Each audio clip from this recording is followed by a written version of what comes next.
നമ്മൾ അത്ര ഇഷ്ടപ്പെട്ട ഒരാളെ നമുക്ക് കൊല്ലാൻ പറ്റുമോ? എടാ എടോ എന്താ നിനക്ക് എപ്പോഴെങ്കിലും എന്നോടുള്ള സ്നേഹം കുറഞ്ഞാ നീ എന്താ ചെയ്യാ? സ്നേഹം കുറഞ്ഞാല് എന്ത് ചെയ്യാനാ? നിന്നെയും ഡിവോഴ്സ് ചെയ്തിട്ട് ഞാൻ വേറെ ആരെങ്കിലും കിട്ടും, അല്ലെങ്കിൽ നീ തന്നെ ഒരാളെ കണ്ടുപിടിച്ചെന്നോ.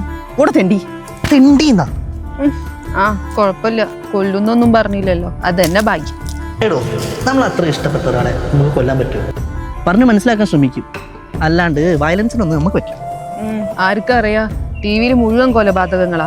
അച്ഛനെയും അമ്മേനെയും അനിയനെയും കാമുകീനെയും എല്ലാരെയും കൊല്ലുക.